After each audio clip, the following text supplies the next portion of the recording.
أهلا وسهلا بكم في صندوق العجائب. رجاء اشتركوا في القناة وفعلوا الجرس حتى تصلكم الأشرطة القادمة. المعذرة على التأخير لأسباب فنية. هذا المساء عندنا حلقة باللغة الإنجليزية بين ثلاثة أشخاص سوف يتكلمون عن النبي محمد والقديس بولس. لا أدري عن ماذا سيتكلمون، ولكن هذه قاعدة القناة، أن نتعلم كل منا من الآخر. لو كنت أعرف كل ما سيقولوه لا حاجة لي للاستماع لهم، فأنا جدا سعيد بالتعرف عليهم. وكعادتي أبدأ بعرض طبعتي العربية للقرآن، التي هي جزء مما أسميه ثورة العقول. هذه هي طبعتي العربية للقرآن التي هي جزء مما أسميه ثورة العقول. الكتاب هو بالتسلسل التاريخي يتضمن الرسم السرياني والكوفي والإملائي لأول مرة بالتاريخ، وهنا يذكر مصادر القرآن وأسباب النزول والقراءات المختلفة والناسخ والمنسوخ والمعاني والأخطاء اللغوية والقراءة السريانية والعبرية. أريكم داخل هذا الكتاب. على اليسار عندكم القرآن بالأحرف السريانية، عملا بنظرية أستاذنا لوكسمبير الذي يعتقد أن القرآن كتب أصلا بالأحرف السريانية، وهو من عمل صديقنا نضال رستم. وهنا عندكم القرآن بالرسم الكوفي. هكذا كتبت الكثير من مخطوطات القرآن القديمة، وصعب قراءتها لأن بلا نقاط ولا حركات. أدخلت بعد ذلك له الحركات والنقاط، ونشرت هنا مع علامات الترقيم الحديثة، النقطة، الفاصل وغيرها. وعندكم على اليمين القرآن. As usual, we can invite guests to speak about their favorite subject.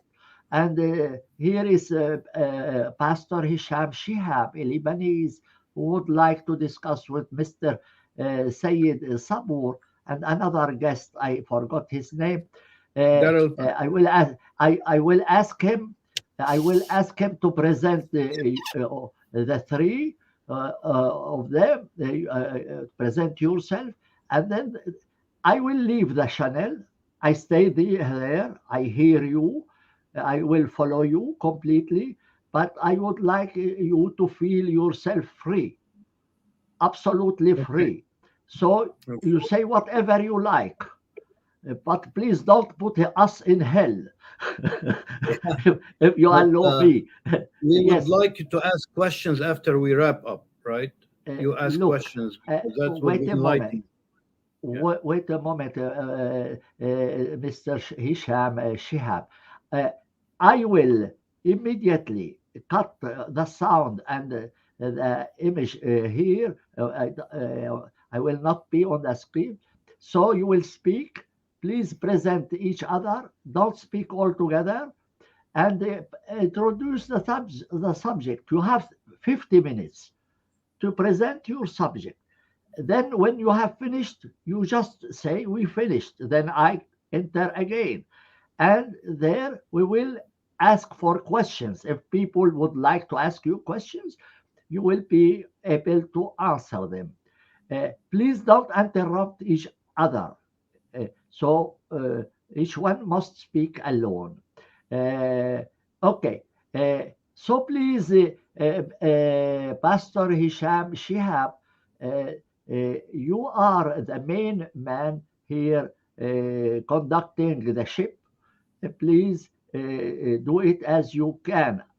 I am not any. Good evening. This is Hisham Shehab. We're speaking from Chicagoland here in the United States of America.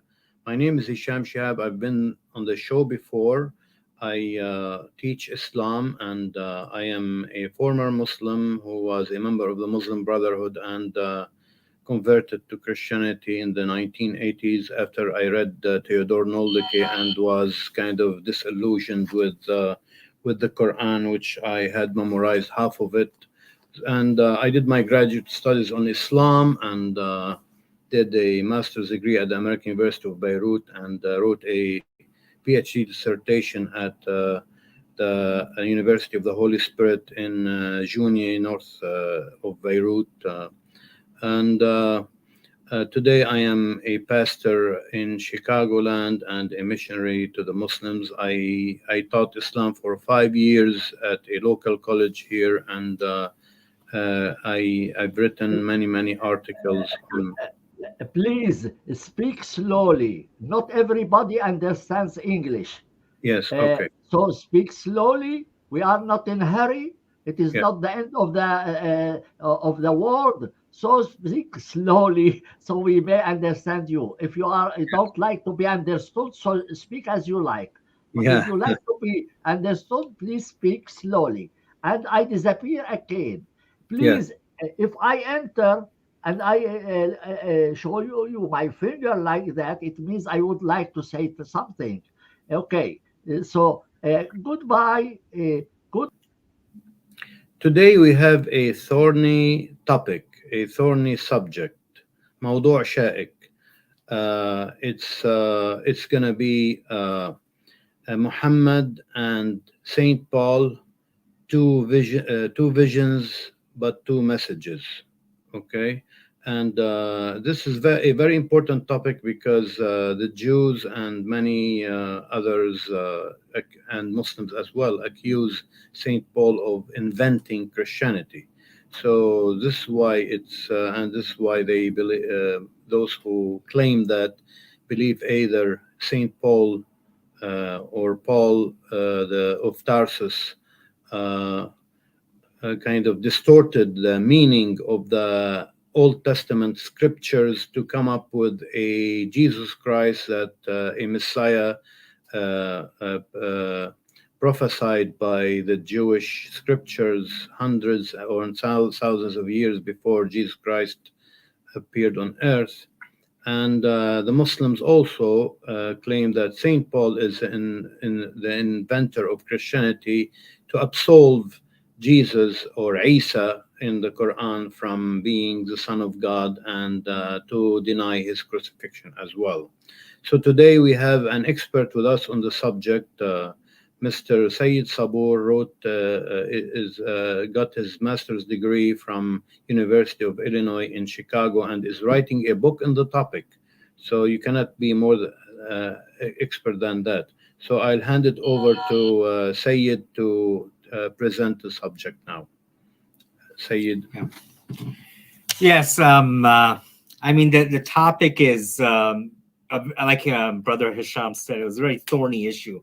And it's for decades, for many decades, you could probably say almost a century, before Muslims, liberal Christian theologians, and many Jewish critics of Christianity have accused Paul, like Brother Hisham has said, of corrupting Christianity, creating a narrative about Christ that was, a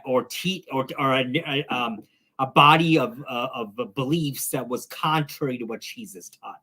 And this is especially the popular mainstay argument of people like Shabir Ali. Many of you probably know Shabir Ali on YouTube. He debates many Christian scholars like David Wood and others. This is one of the mainstays of his argument that Paul corrupted Christianity. And not only were his views contrary to what Jesus taught, that he was in opposition with the disciples like Peter and James and John. And he gets this from the Acts of the Apostles, because in the Acts of the Apostles, it does mention that there was a conflict to a certain degree, not so much between the disciples, but on the subject of whether or not new believers in Christ should follow the Jewish dietary kashrut laws, which Muslims claim they reaffirm through Islam, and also the circumcision and what have you. And all throughout Paul's epistles, he talks about the necessity of faith, and that the circumcision is a circumcision of the heart, not of the flesh. He doesn't actually say that people who get circumcised from the flesh are not believers, but at the same time, it's not a necessary prerequisite to have faith in Christ. So the argument that Shabir Ali and also people like Rabbi Tovia Singer, he also is a big critic of Paul and Christianity, and he always attacks Paul in his YouTube presentation, saying that he corrupted and distorted the original message of Jesus. One argument that people against Paul use is that Jesus in the gospel said, "Do not think that I've come to abolish the law. I have come to affirm it." So based on that, their reasoning is that that Paul was abolishing the law by saying that you didn't need to get circumcised, or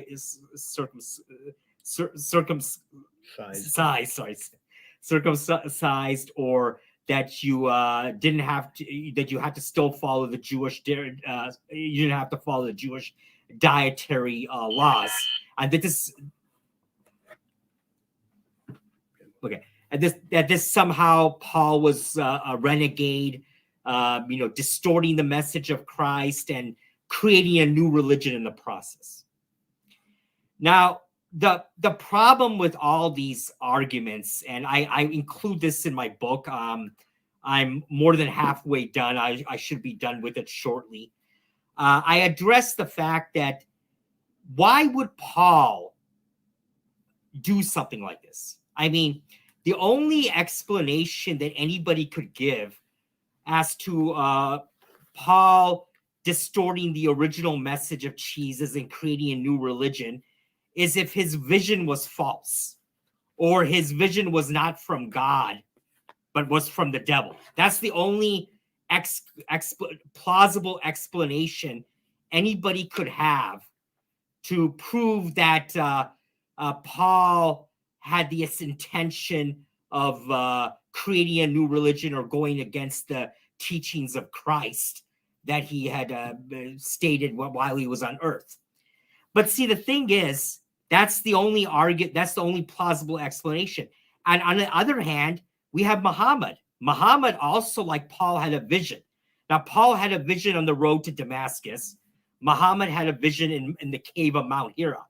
And what I mentioned in my book is this. Muhammad, for one thing, let's address this. Muhammad was definitely in communication with people who were actually considered members of an apostate branch of Christianity, because they did not believe in many of the core teachings of Christianity. And we know that Muhammad went on camel caravan routes to Syria, where he met with a monk by the name of Buhaira. And we know that his first wife, Khadija, her uncle, Warqa bin Nawfal, was a member of this renegade apostate branch of Christianity called the Nestorians. So many scholars have proved correctly that many of Muhammad's views about Christianity were based on many of these apostate branches of Christianity, as well as, how should I put it, apocryphal literature that was in mass circulation, actually, in the Middle East. Like, for example, we know the Nag Hammadi scrolls. There's a Gospel of Thomas. And interestingly enough, in the Quran, in the Quran, like the Bible, does affirm the miracles ascribed to our Lord and Savior Jesus Christ. But there's one miracle where he turns birds of clay into actual birds. And we know this story is nowhere contained in the four Gospels. However, it's contained in the Gospel of Thomas, which has been rebuked by most Christian scholars in the church as being an apocryphal gospel. It's not to be considered legitimate. Now, why I mention this is because it needs to be understood as to the impulses or the impetus for what led Muhammad to do what he did and say what he did, especially about Christ. And if Muslims are going to, and the argument that they use against Paul is that, when Paul had this vision on the road to Damascus, he was the only one who saw this vision. Well, if that's grounds to disprove Paul's vision of a risen Christ, then the same argument actually can be more forcibly used against Muhammad, because Muhammad was the only one who claimed he saw Angel Gabriel in the cave of Mount Hira. Nobody else could corroborate this. And we also know from Acts of the Apostles, there were other disciples of Christ, like Ananias, who was given a dream by our Lord telling him about Paul and how he appeared to Paul. So we do actually have corroboration of Paul's vision on the road to Damascus. And another fundamental difference between Paul's vision and Muhammad's vision, well, Paul never wanted to commit suicide. You know, when Muhammad had these alleged encounters with Gabriel, and we know it wasn't Gabriel, we know who it was actually. If it was anybody, we know actually what it was based on Paul's epistle to the Galatians, because even he said that even Satan can appear as an angel of light. Muhammad wanted to commit suicide. Now, let me ask you this question. Even on the Old Testament, forget Paul. Go to the Old Testament, all the prophets, Ezekiel, all the Moses, all the prophets who had visions of God. Moses, for example, had the vision of our Lord in the book of Exodus in the burning bush.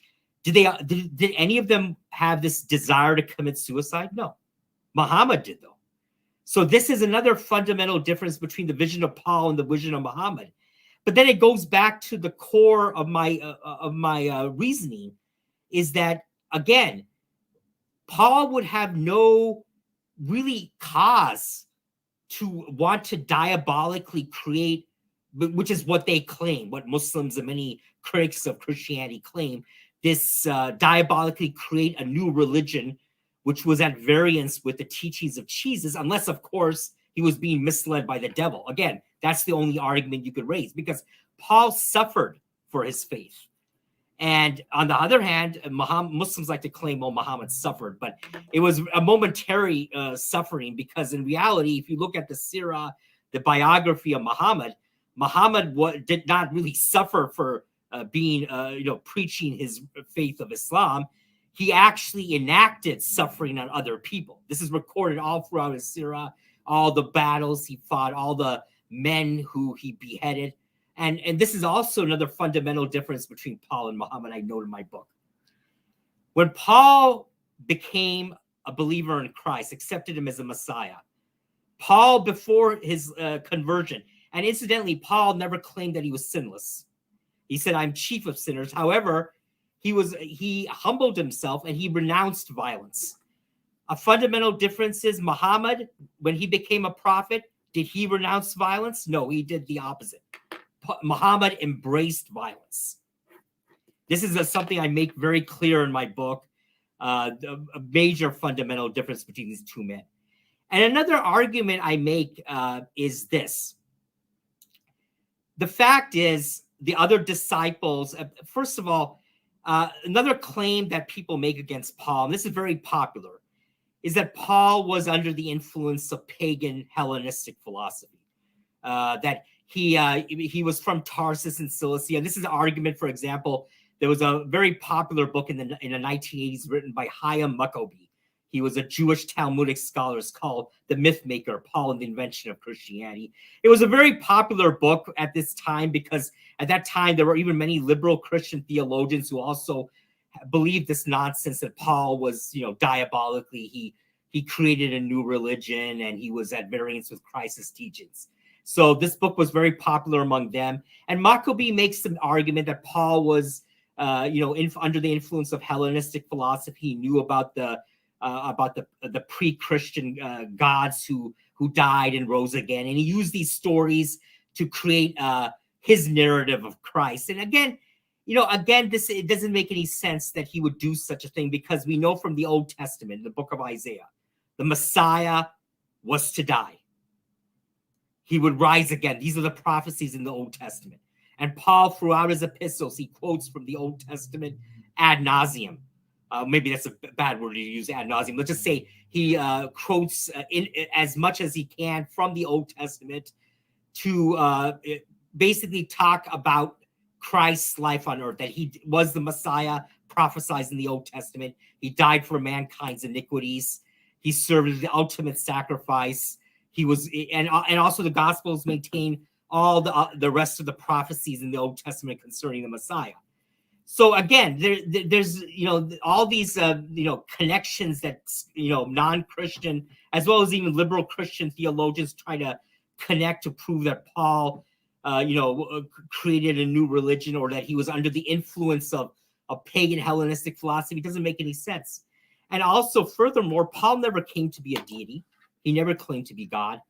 And all throughout Acts of his Apostles, during his missionary travels, he condemned the Greeks for their idolatrous behavior. He condemned them for worshiping idols and doing, engaging in their various pagan practices. So to believe this argument that Paul was under the influence of paganism to create a new religion doesn't make any sense when he himself condemned the Greeks and the Romans repeatedly for their pagan beliefs and practices.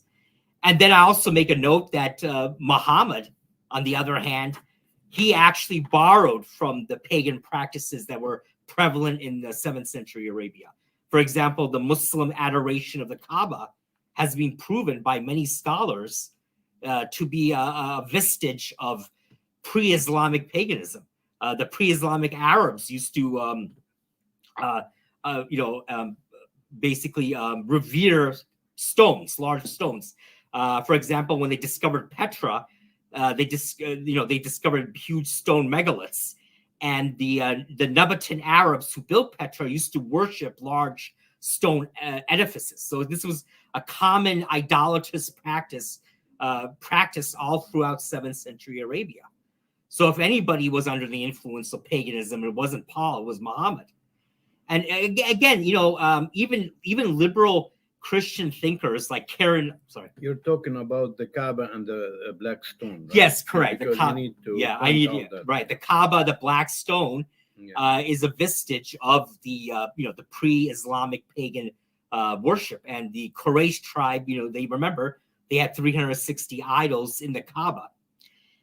And also even liberal Christian thinkers like Karen Armstrong, who actually wrote a book defending Islam, incidentally. Yeah. She even has come out with a book defending Paul, attacking those who say that Paul created a new religion, that his teachings were at variance with the teachings of Christ. And she's not even a conservative Christian thinker. In fact, Karen Armstrong is an admitted atheist now. She used to be a former nun.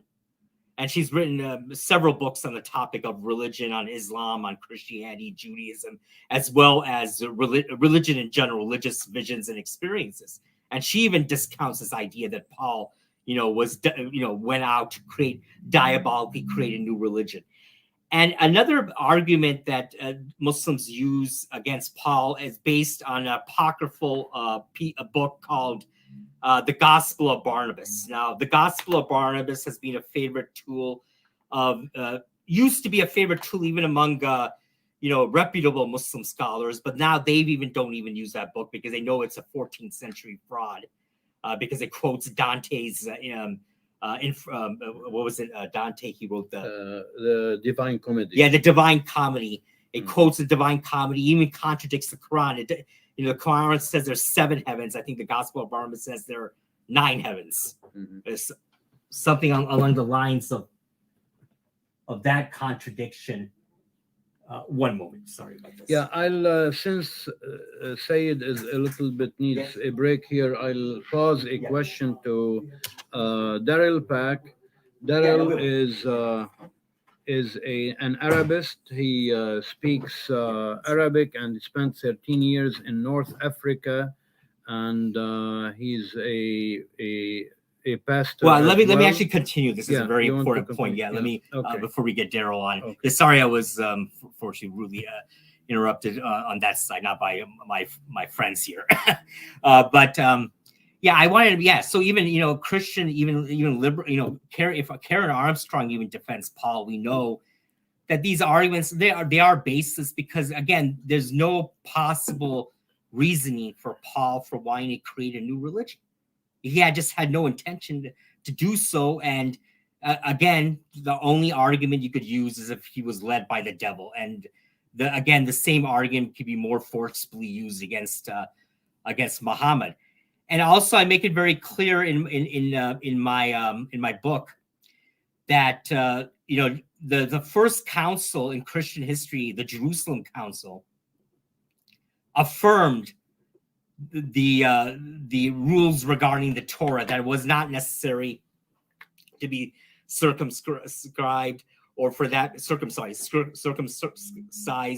or follow the Jewish dietary rules. So it wasn't just Paul advocating this. A lot of disciples were affirmed on this point of view. And also, we have the vision of Peter in Acts of the Apostles, where he had the dream where the angel of God came to him and told him, come slay and eat. And he said, nothing uncommon has entered my mouth. And the angel said, don't call uncommon what God has cleansed. So we have other disciples who affirm the same line of reasoning that Paul did. So again, these are baseless accusations. But again, I would like Brother Hisham to introduce Darrel. Yeah, Darrel Peck is an Arabist and a pastor. He spent 13 years in North Africa and Spain, and he speaks Arabic fluent, especially Moroccan dialect, and he reads those yellow books, old yellow books that even Arabs do not read, and he has written many articles on topics of Islam and Christianity as well, and we are pleased to have him today with us. Darrel, I'll ask you a question. Paul claims that he was caught to heaven, to the third heaven, while also we have something similar in Muhammad's biography, that Al-Isra wal-Mi'raj. How do you kind of analyze and compare or contrast these two experiences that both men, if I can say, claimed? Okay. Well, if you'll remember precisely, Paul says he knew a man that this had happened, but we as a whole, Christians, have said, well, he's talking about himself, but the text specifically says he's talking about someone else. So probably you need to recognize that Paul's becoming an apostle initiated a life of suffering for him. Mm-hmm.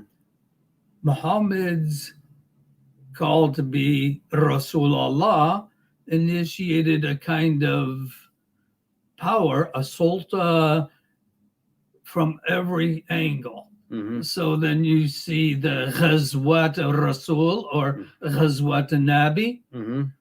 You don't see anything like the Ghazwat of the Apostle Paul. Yeah, you have the trips of Paul where he was chained and sent to Rome. Yeah, but Ghazwat are different than trips, right? Yeah, right. But he did plant churches. So how can you interpret Isra and Mi'raj according to Christian sources? If we want to analyze the origin of Isra and Mi'raj, and many theologians said Paul was humble. This is why he said, "I know a man," And I mean, he didn't specify, but nevertheless, a lot of Christians do think Paul was talking about himself. Yeah, and I think that's very possible. But you'll notice he doesn't make any kind of claim. Ana kunt fi samawat walizalik ana andi mansab high important position. Yeah. So I think the next thing we have to remember is, as our brother Saboor said, when Muhammad, there is this fatrat or the inqita al-wahi, where he had seen Gabriel, then he didn't see Gabriel for a while, and Muhammad went on a mountain to throw himself off. So we have to remember something about the psychology of Muhammad, that we don't have any similar psychology with Paul, or really anyone I think that we know in the New Testament. When Muhammad was still a young boy, maybe he had 4 years old, not had 4 years old, was 4 years old. Yeah.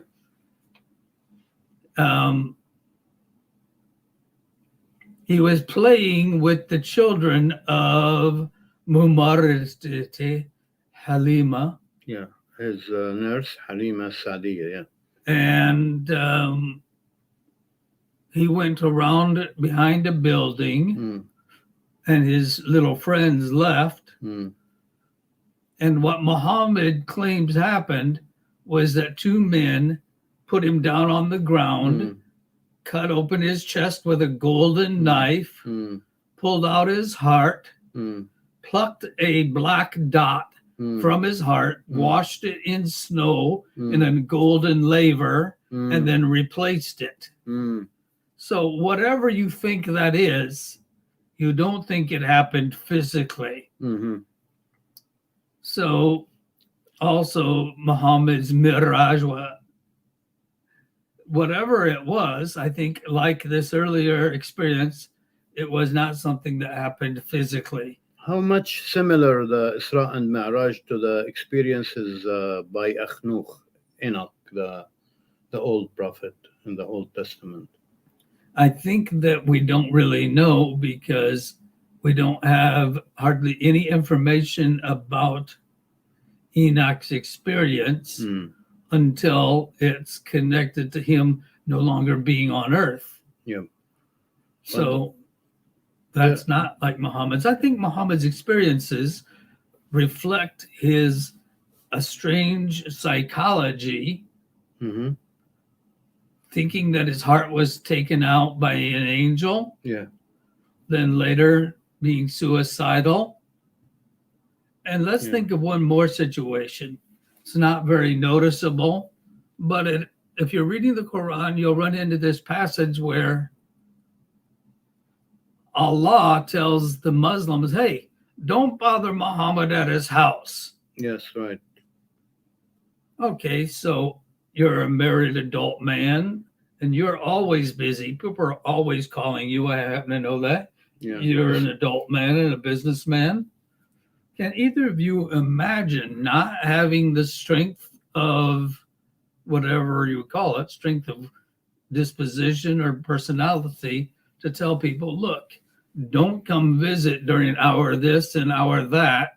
I'll be busy with my wife. But I mean, there's an argument that Muhammad was gentle and they used to come and shout. And this is, I mean, how Arabs do it in the Middle East. In the civil war in Lebanon, they used to come and shoot in the air if they want to see somebody. I mean, so there's an argument against that. My next question is, the Old Testament, the theologians say there is a dirty ditch between our time and the time of the Old Testament was written. And the Old Testament, maybe like the Quran, Hammal Awjuh, as they say. Couldn't, St. Paul have misinterpreted the Messiah, the Jewish Messiah in the Old Testament, and used, the topos, if I can say, to give legitimacy to the suffering of Jesus and make him the Jewish Messiah? I know this is a difficult question, but I would like to. It is, of course, possible that Boulos misunderstood these Old Testament passages. You have to remember, though, that was his training. He trained under Gamaliel. Yeah. And so Paul misunderstanding him wouldn't be like an American guy misunderstanding him. Right. This was his expertise. Maybe he misunderstood, but he didn't distort. Let's notice, for an example, that Paul يتناول قضية القداس, يعني the Eucharist. Yeah, you mean the worship service during his time? No, the giving of the Lord's Supper. The Lord's Supper. The Lord's Supper. Asha Rabbani. Yes. Okay, so Paul deals with that. Yes. And Muhammad deals with it.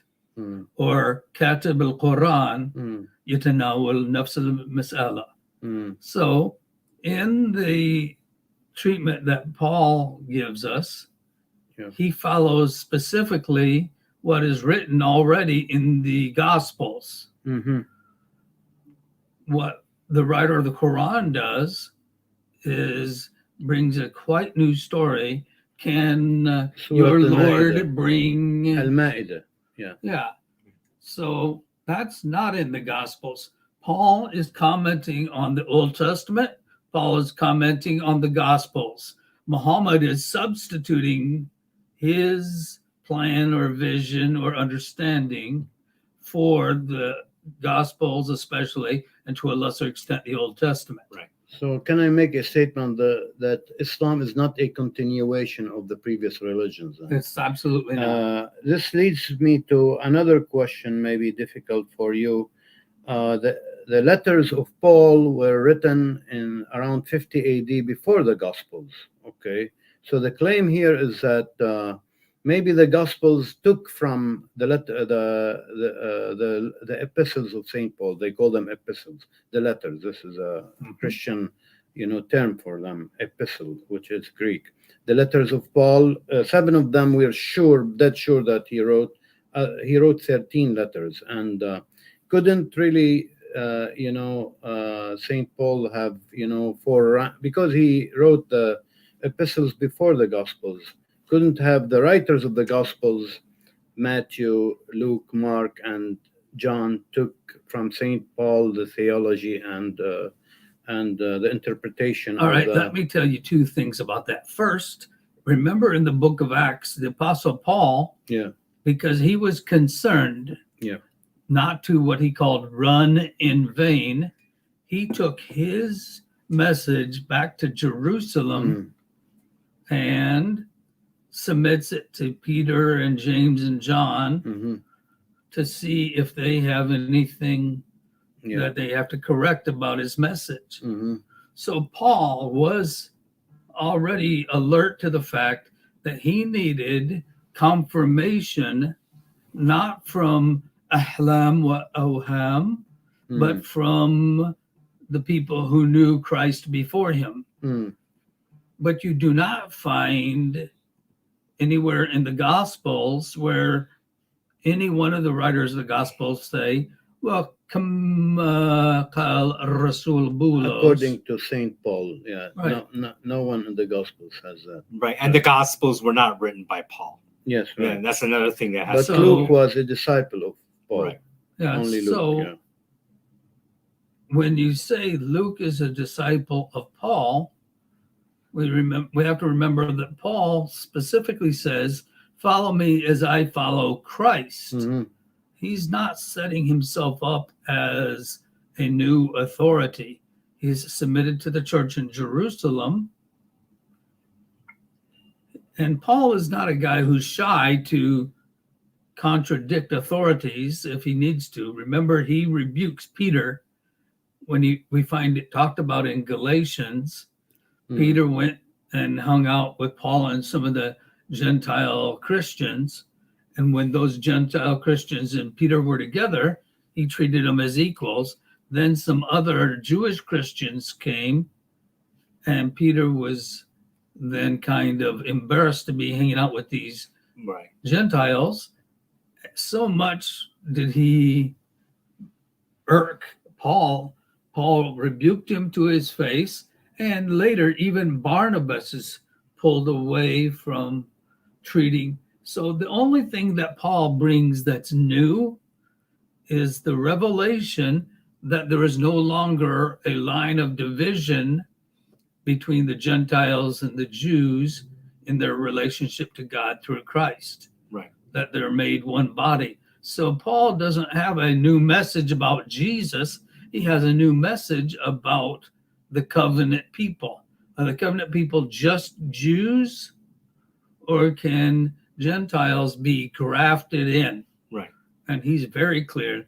Gentiles can be grafted in through Christ. Yeah, like he says in Galatians, there's neither Jew nor Greek, male nor female, free nor bond, for you're all one in Christ. I'll Jesus. ask you both a difficult question. Remember in Acts 17 when Paul saw if I can call it, an empty space for a God, and told them, this is the God that you don't know, that's really the God we know. And do Do you think Muhammad did the same thing with Allah? Because Allah was one of the gods, in Mecca. Yes, I think and that's he exactly kind it. of If we go back to before lifted Islam, up Allah to this rank that he is the only one God, and even though Allah and Lat really have some common linguistic origins, if I can say, and Lat was a goddess of fertility, really, in Arabia, but that's another question, really, or another issue.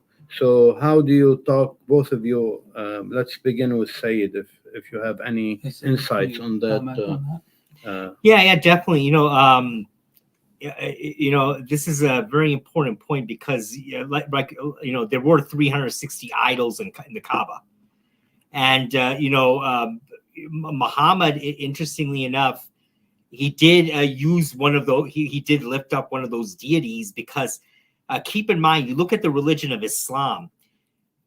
Muhammad created a religion that would essentially appeal to anybody, in the sense that it would appeal, for example, to the Jews, because he borrowed from Judaism. He took the kashrut laws, he took the circumcision, he allowed it to be manifested in Islam. He revered cheeses. This is a point that Muslims love to say, that that in the Quran, cheeses is mentioned more times than Muhammad, and he is, but Muhammad didn't mention it more times to pay homage to Christ, rather to lure Christians into Islam. And then also he borrowed from pagan sources, and he borrowed from the Sabians and from other sects.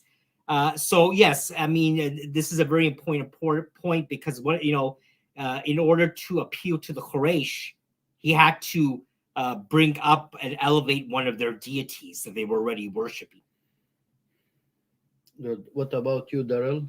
I want to note, following up on what he just said about the Quraysh, and then the leader of the Muslim community stays in the Quraysh tribe literally for generations. Right. So there's that political side to that. Yeah, exactly. I mean, he it's just like interesting thing you made about politics, and actually this goes into, I don't mean to digress, but it goes back into another major facet of my book when I compare Paul and Muhammad. It's about their sexual behavior, and this has to be talked about, because I understand many Muslims will get very incensed and offended about what I'm about to say, but it's the truth. Because Muhammad had more wives than his own revelation dictated. He had 11 wives. And Muslims, and whenever we as Christians or any other group of people, secular people, say, well, your prophet had more than 4 wives. Why? And they'll always say, well, it's for political reasons. He married Aisha because she was a daughter of Abu Bakr, one of his close companions, to cement political ties. Or that one of his wives, for example, Hafsa, was Jewish. Maryam, she was a Christian slave girl from Egypt. Safiya. Yeah. And there was Maryam, she was a Christian slave girl. Yeah. So they say, well, this is again to cement political ties. And when I hear that, I cringe in laughter, because did he marry Zainab to cement political ties? Why did he marry Zainab? Zainab bin Jahsh, the wife of his adopted son, you mean? You're right, Syed, a wife of his adopted son. She was a relative of his as well. Yeah. So just to comment here, most of his wives were from the same tribe, actually, except Safiya was Jew, and Maryam was Egyptian, and Maria, the Copt, was a slave girl given to him as a gift. Right. So there is no cementing any tribal connections here. No, not at all. And even the Hadith mentions that the reason why he married Zainab was when he saw her unclothed. And the Quran. And the Quran too mentions it, that he was captivated by her beauty. There's no cementing of political ties. And remember, with Safiya, there's no cementing of political She ties killed her husband, yeah. because he destroyed her tribe. Yeah, Jewish tribe. Yeah, they murdered all of them. All the men were beheaded. And, So there's no cementing possible. Right. And, again, I want to make it very clear, Paul, for one thing, never claimed he was sinless. He said, I am chief of sinners. But as like a true repentative man, a man who repents for what his past behavior, he bemoaned the fact that he used violence against Christians. And he said, yeah, I don't deserve to be called an apostle of Christ because I persecuted the church. Right. And then Muhammad, on the other hand, Muslims claim was sinless. Well, it's very difficult to believe because even we know for a fact, even from the Islamic literature, Muhammad did commit sins. And the Muslim theology is that all prophets were sinless. And this is a contradiction again. The Quran says that Adam sinned. Adam was a prophet according to Islam. So there you have a contradiction. But again, going back to my point, it's not to say that marriage, if Paul was married, that would make him any less a disciple of Christ. Paul, on the contrary, he said that it is good for a man not to touch a woman, but in order to avoid fornication, let every man have his own wife, every woman her own husband. Right. So he extolled marriage. But we know from the life of Paul, he was never married. And he did not have multiple wives. And in addition to having multiple wives, Muhammad also had multiple concubines. The practices in the Quran, and Brother Hisham can help me with the Arabic, and as well as Brother Darrel, the concept of what your right hand possesses in the Quran. Yeah, that is a hideous phrase that basically equals a sabaya or something close to what we would call prisoners of war. Mm-hmm. Yeah. I just want to point out, to be fair, that Muslims say prophets are infallible, ma'soom, not sinless, which is maybe kind of almost the same meaning. But and even though Muhammad said, God forgive my present, past, and future sins, so لنغفر لك ما تقدم من ذنبك وما تأخر in the Quran. So it means he sinned, but he is forgiven, So and they believe that there are grave sins, kaba'ir, and minor sins, sagha'ir. So there's a differentiation, but infallibility, al-isma, doesn't include minor sins, they believe. Like when the blind man came and asked him, etc. It's kind of considered a minor sin too. Right. So I'd like to say something that goes back to what Brother Saboor said earlier. Syed, you mentioned the political connections to Muhammad's marriages, but earlier than that, the picking of Mecca, he didn't have to pick Mecca, could have picked elsewhere. He picked Mecca, obviously, because it was important to the Quraysh tribe. Yeah. And they had a long history. Even when there were infidels, they would travel around the Kaaba, Labbaik. So why do the Muslims today circumambulate Mecca? Does God live in Mecca? They say it's Beit Allah. Hal Beit Allah fi Beitih Ams Filil. Well, that's another issue. I think we need to focus on Paul and Muhammad. All right, then let me do that. If you can. If you think of how Paul deals with the communion for Al-Qaddas, he specifically quotes what we have in the Gospels. Wallah yadayf fikra aw qawl. ولكن كاتب القرآن, he has a completely different story. Can your Lord send down and then at the end, Jesus says that God is خير الرازقين. Okay, nice. But not what was in the Gospels. No. It's not an offensive story, but it is not what the Gospels said. Paul reiterates the Gospels. Muhammad does not. We need 5 minutes now from Syed to wrap up the discussion and give us the main points, a conclusion, and then we'll go from there. Yeah, so going back to a lot of the points that I made earlier, and then I'm also expand on some other points I made. I'm making this book.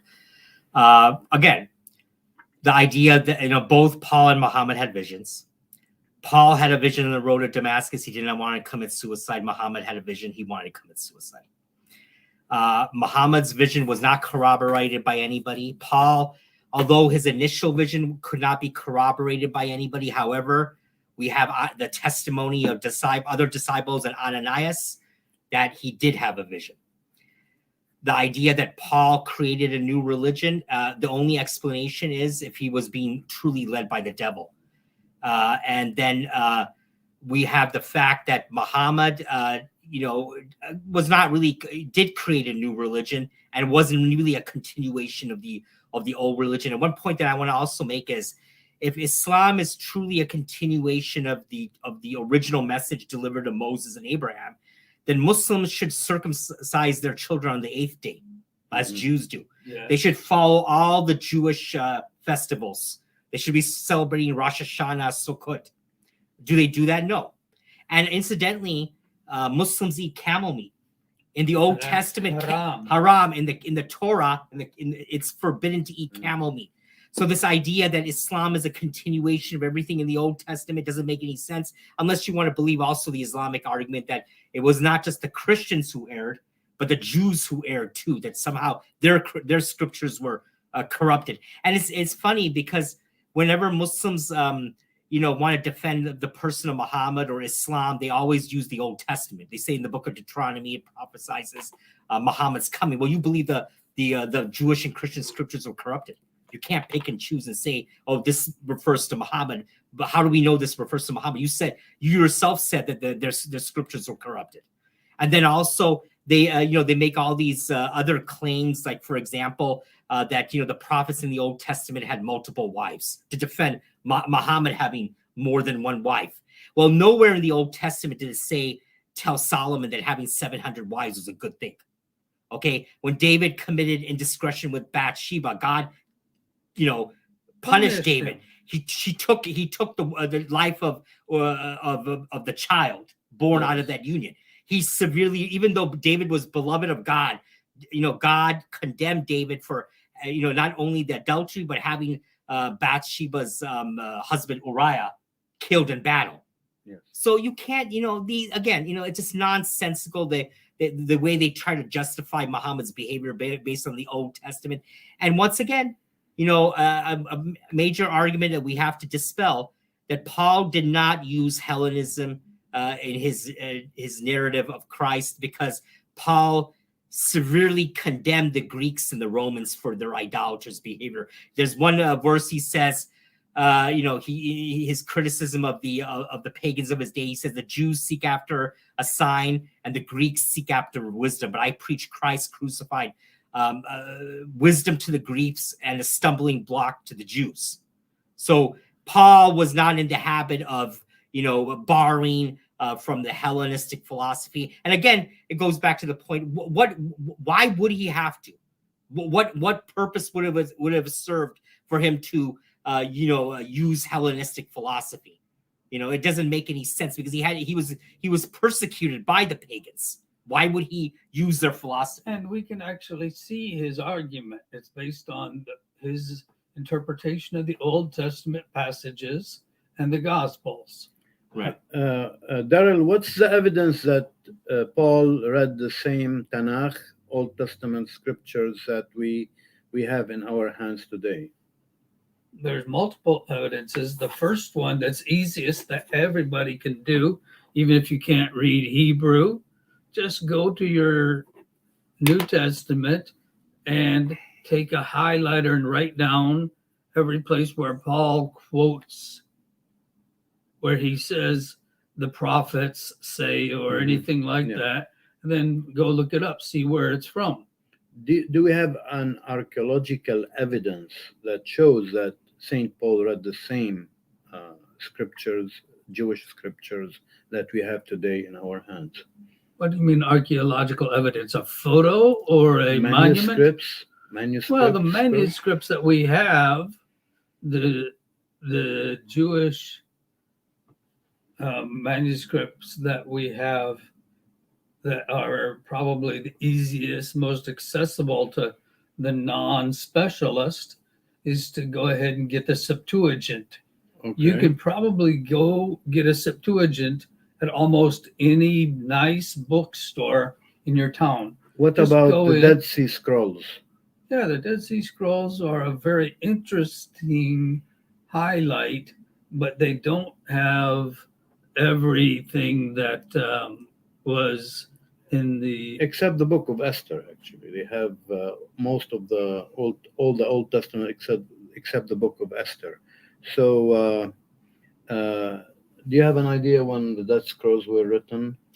They were definitely written way before any of the New Testament literature. We're talking about probably 500 or 600 years before Christ. So basically, Saint Paul read the same, Jewish scriptures that we have today in our hands. Right. So if you have a question about it, just compare what he quotes. And the challenge of the authority and authenticity of the Old Testament does not touch very much the Muhammad Paul question, because can you show me where Muhammad is correctly interpreting the Old Testament or the New Testament? No, we cannot. No. And then thinking about Muhammad's again, his knowledge of Christianity, Judaism was based on skewered sources. It wasn't based on any legitimate sources. Like, for example, in the Quran, it attacks the concept of the Trinity, but it says it includes Mary in the Trinity. When we know even Christians, the majority of Christians in Muhammad's days consider the Trinity to be Father, Son, Holy Spirit.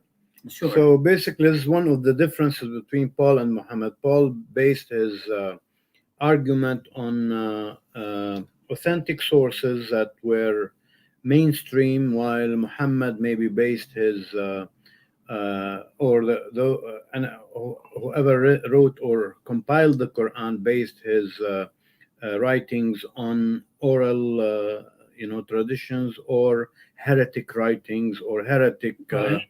Or perhaps theological ideas of Christ and Christianity. Oham Nafsaniya, for example, look at how Muhammad in the Hadith says that Christ is the closest to him. Mm-hmm. One of the main reasons that Muhammad wants to assert about the Messiah's crucifixion, maqataluhu, masalabahu, yes. One of the reasons that's so important for him is he wants to assure the Muslims, God isn't going to let me die about this message I'm preaching.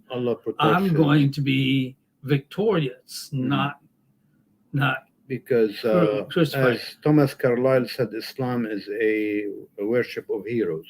Yeah, so he's got a strong psychological need for God to be protecting him and making him a victorious warrior. So this will be our next topic. We turn it now to Dr. Sami Deeb for questions and analysis. Okay, thank you, my dear guests, for this evening. I would like to ask people who are on the chat to intervene if they like to ask questions. Now, just to tell you that as you have here a specialist for the Quranic and Islamic studies, that I am preparing now an critical edition, Arabic critical edition of the Quran. besides my English, Italian, and French translation of the Quran, I am maybe the only one who translated the Quran in 3 languages. Now my edition in Arabic, which I show you, it can be downloaded from academia. Here it is. Here it is, my edition of the Quran. From time to time, I update it, so you can have it there, free of charge. Then, if you like to do that, uh, uh, uh, I will just show you. I will just show you some pages from the inside. Uh, so I am waiting for people who would like to intervene. Uh, for this book, I wrote a large introduction of about 150 pages. An introduction insisting on the sources of the Quran, and even linguistic errors in the Quran, Arabic linguistic errors. And this book is the first time produces the Syriac Quran, written by a Syrian. Wow.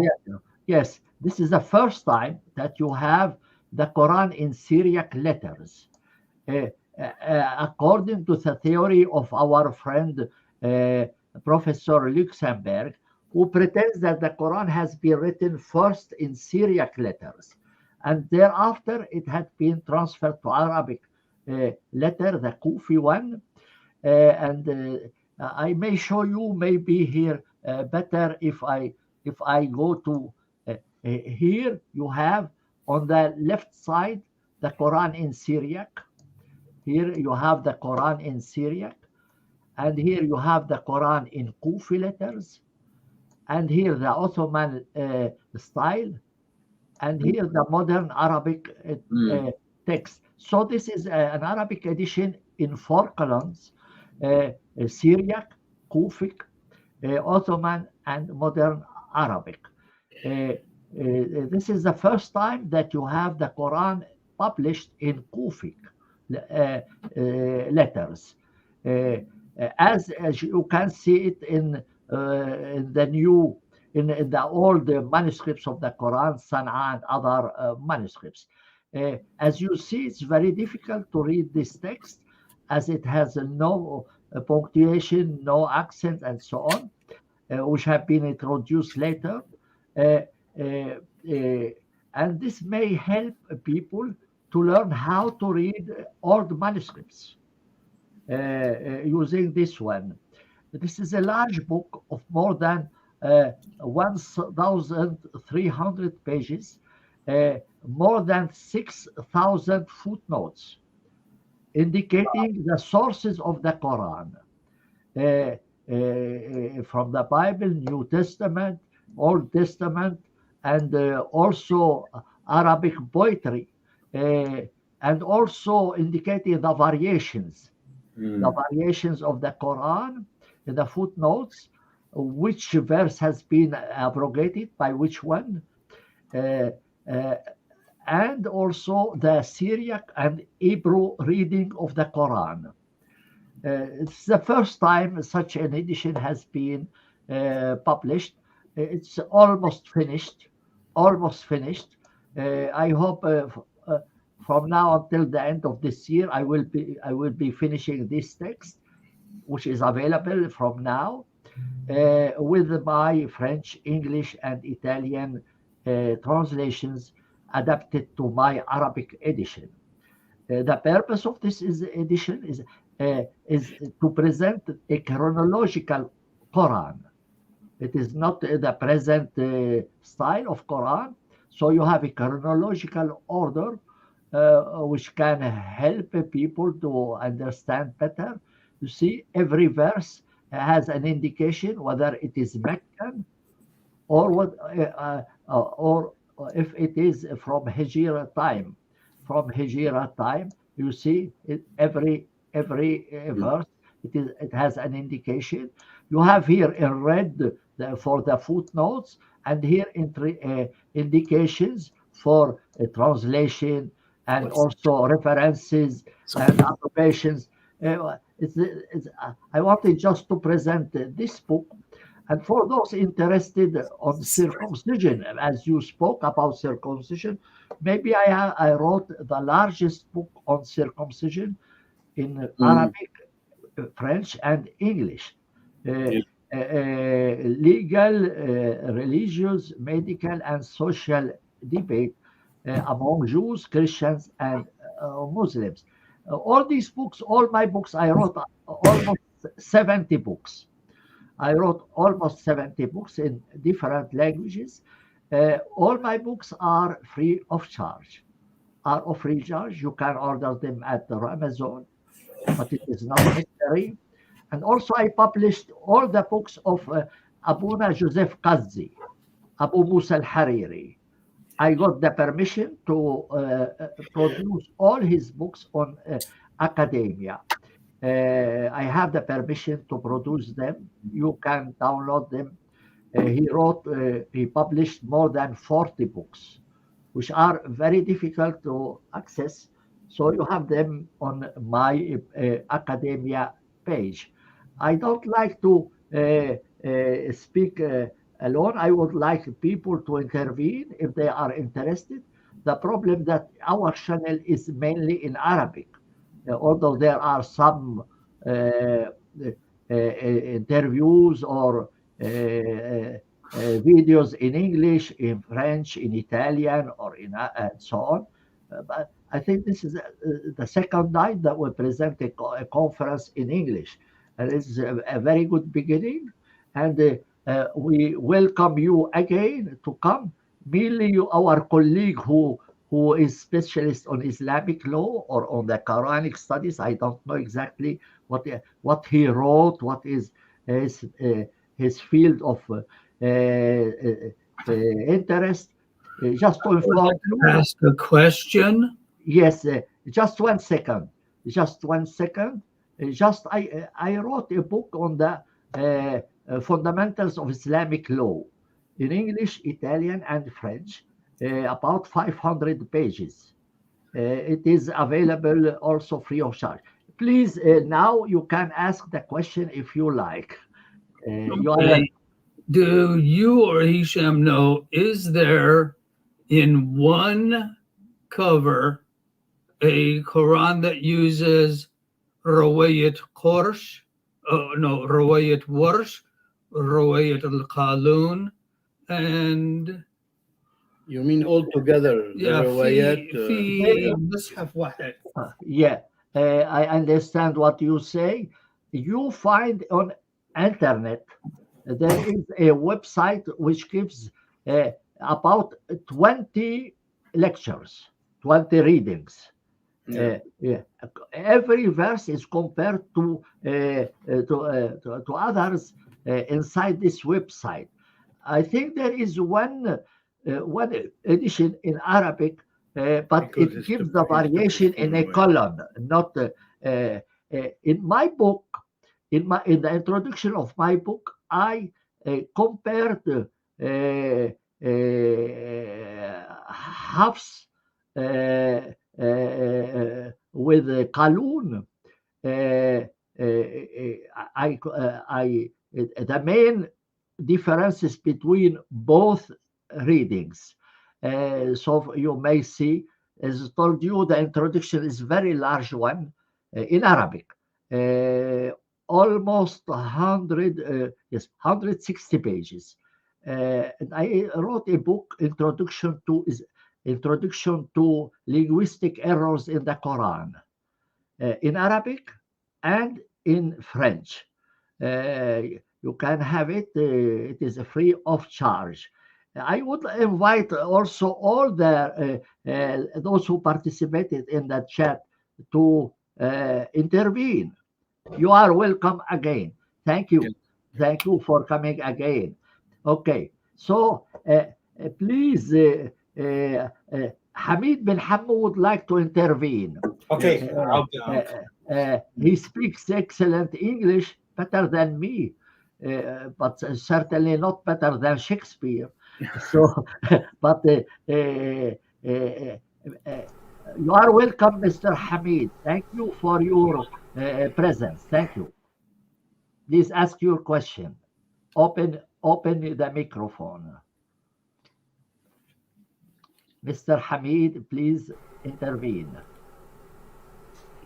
Yes. Good evening, everybody. I can't be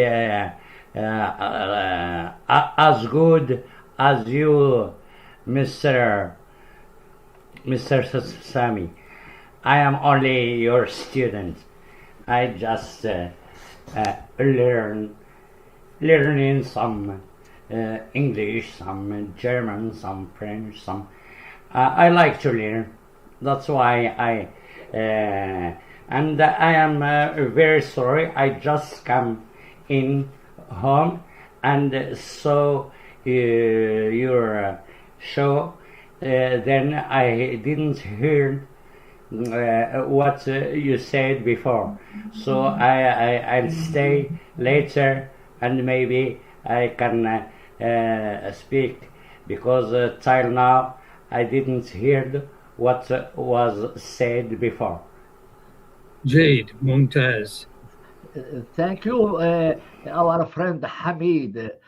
You know, this is a small channel with about 82,000 subscribers.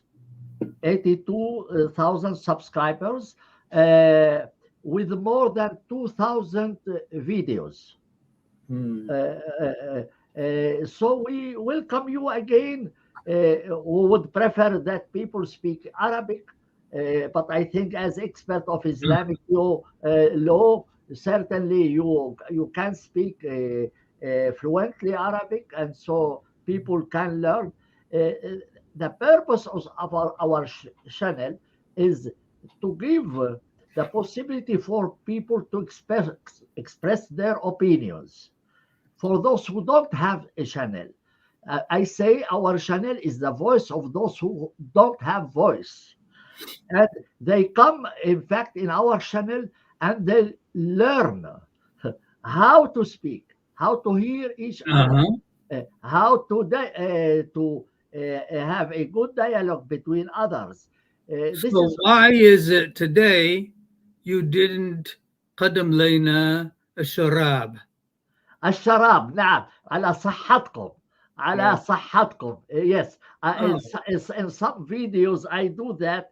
I don't do any more that one because I thought it was sufficient. I did it in more than 1,000 videos. I said, okay, so I don't like to exaggerate, as you know, one should never exaggerate, but okay, well, I was looking forward to it. You were looking for that. I promise you, the next time you will come, I will take a bottle of wine and I will drink it completely. I will empty the bottle for you. Do you make your own wine? No, I just mix wine with rosemary or so something else, which is very good wine. Say very simple wine. I buy generally the cheapest one. You see, I am a poor man. Poor man, but not. This is not a problem. I have a question to our friend in Islamic law, if you allow me. What is your field of interest in Islamic law? Are you interested? Are you writing on Quran, on fundamentals, or in Islamic law, and so on? Just to tell you, who am I? Who am I? I was responsible for Arab and Islamic law in the Swiss Institute of Comparative Law during 29 years. أنا عرفتك أنت معروف تقريبا مشهور أنت. شكرا. فين مشهور؟ في قناتي أم في أمريكا؟ في أمريكا وأنا أقول and you have a really good sense of humor. Yes, we try. سخرية شوية نعم ولكن أنا أحسبك عبقري. نعم على فكرة نحن نقدم صباحا حلقة الساعة 6 وحلقة مساء الساعة 8 كل يوم حلقتين كل يوم حلقتين. So The first time I saw you, you were on the Black Ducks program. Yes, that's correct. That was the first time. Yes, that's the first time I saw you. Yeah. Yeah.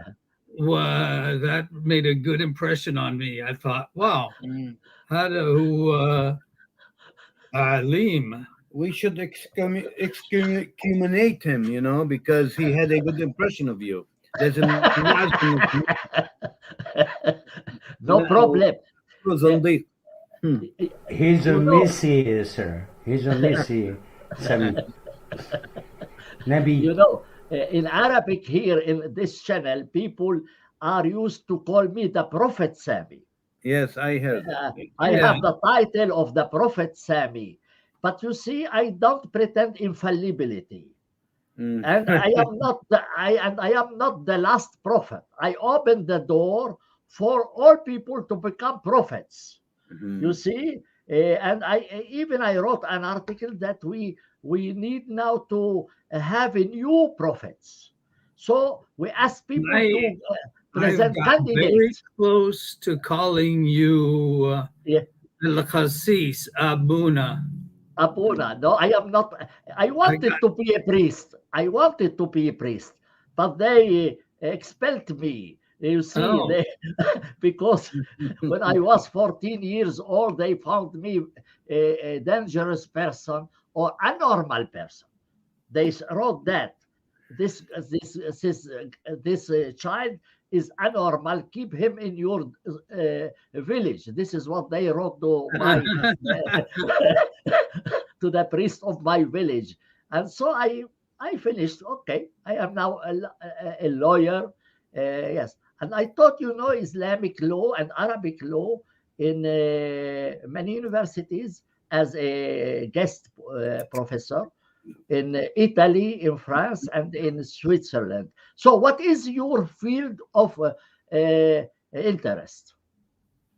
أنا مجرد قسيس مبشر بسيط. But بالإسلام شو اهتمامك بالإسلام؟ أنا حيث كنت في المغرب كان واجب علي أتعلم لغتهم وثقافتهم وكذلك شيئا دينهم, right? نعم. So I went over بدون أدنى معرفة في الدين الإسلام. نعم. وكمل المرة يعني مرارا وتكرارا قالوا لي واجب عليك تكون مسلم. So I said, okay, قنعني, and if you can, then I'll become a Muslim. I have been asked, as you have been asked to become a Muslim. And I said, okay, I have conditions. If you accept my conditions, I will become a Muslim. So I give 6 conditions. The first thing that they accept my idea that the Quran was written by a crazy rabbi. This is the first condition. They must accept this idea. The second, that they allow me to drink wine. The third condition, that they don't impose me prayer. Fourth condition, that they don't impose me Ramadan. And the last condition, that they allow me to come and to go outside without any consequences. And also, why not? They should pay me money, but in that case, if I go back, they should not take the money from me. And one condition more, I said I will become Muslim in the evening and go out from Islam in the morning. So these are my conditions. If they accept these conditions, I will become Muslim. So Otherwise, you didn't well, say I don't want circumcision, so they can go yes, inside you. yes, because you know, I consider circumcision as a crime. Mm-hmm.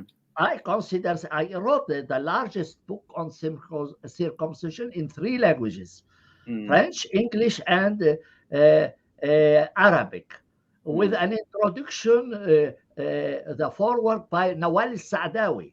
Yes. She wrote it. Yes, it is. Maybe this is the largest book on circumcision. Yeah. This is the largest one. So I consider it as a crime. Yeah. Okay. Yeah, you come to Morocco, I can get a blind faqih to circumcise you. So please, I delegate you to be circumcised instead of me. You know, I don't like that. You know, brother, if you very learn nice, very if nice. you learn Maghriban, if you learn Maghriban language, you can talk with it, because everybody here understand Moroccan language. So there's a lot of Moroccan with us in a channel. If you need to speak Moroccan, you can do it, and everybody can understand you. Yeah. Yes, you know, the majority Moroccans are the main group hearing my channel. I don't know why. I have 18% of all my auditors are from Morocco. 18%. I don't know really why Moroccans love me. And I am always happy to have people from Morocco, and we discuss freely, as you know. I am Christian. Yes, please. I don't know why they like you so much, but I can tell you that a lot of Moroccans have a deep sense of need to investigate. Yes, that's right. This may explain why many Moroccans come to my channel. You know, I have been in Morocco many times, and once I loved a Moroccan girl, you know, and I went to the Ministry of Justice to see. I wanted to meet somebody in the ministry, and on the wall it was written, what are the conditions? What are the conditions to get married with a Moroccan girl? There were 2 conditions.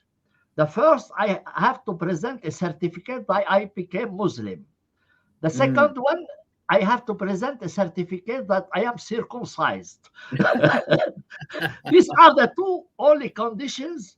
It was written on the wall. Terrible. So I immediately left the ministry. Yeah. I said, if they take me, they will. عندي اقتراح طريف. اوكي، بما انه بنحكي بالعربي، اقتراح طريف. دارل عنده خبرة بالمغرب وموضوع الجن والسحر بالمغرب، وعائشة كنديشة. ليش ما بنعمل حلقة عن الجن والسحر بالمغرب باللغة العربية؟ جميل. أنا أتفق. وممكن أنت حضرتك تلاقي مغاربة يحكوا بالموضوع مع دارل، نعملها انترناشونال. تمام. وأنا درست الموضوع أيضا. أنا درست الموضوع، لي مقال عن الجنس في الإسلام والعلاقات الجنسية مع الجن. هل موجود على الأكاديمية؟ لأنه أنا بيهمنا الموضوع كثير. نعم، موجود بالفرنسي وبالإنجليزي. أوكي، عظيم. نعم، حوالي 40 صفحة. Wonderful. I think Muhammad Zafzaf wrote a story about that. Okay. So, if nobody would like to intervene to ask my guests, I think we have now 1 hour 30 minutes past. We can stop here, and then I will give you the floor to our friend Shehab, who will say the last words. How we call it, مسك الختام. مسك الختام. He will say goodbye for our listeners, and we welcome you again whenever you like, and the channel is yours. You will be always welcome. The floor is for you. تفضل. شكرا. بما انه صبور مشغول فرح احكي بالعربي لانه ثلاثتنا بنفهم عربي. نشكر الدكتور سامي الديب على رحابة صدره على فتح القناة للرأي الآخر. نحن بموضوعنا اليوم ما كنا عم نحاول إهانة حدا، لكن نحن دايما ديدنا البحث عن الحقيقة، وكذلك هذا موضوع مهم جدا. و زمان برنارد لويس اللي ممكن كتير الناس ما بتحبه، لكن كان عالم كبير بالدراسات الإسلامية، قال في الشرق الأوسط وشمال أفريقيا الله يمشي على الأرض، بما معناه أنه موضوع الإسلام والقرآن وكل ما يتعلق بذلك موضوع هام جدا جدا، وهو جزء من الهوية. ولذلك أنا شايف أنه الدكتور سامي الديب كرس باقي حياته للقرآن والدراسات الإسلامية، لأنه بحر واسع. فنحن كل هدفنا أنه نفتح العقول والقلوب، ونحن كتير سعيدين ومنتظرين إذا بتحبوا تكتبوا تعليقات بالعربي أو بالإنجليش أو بالفرنسي على الحلقة هيدا، ممكن نجاوب عليها لاحقا. شكرا.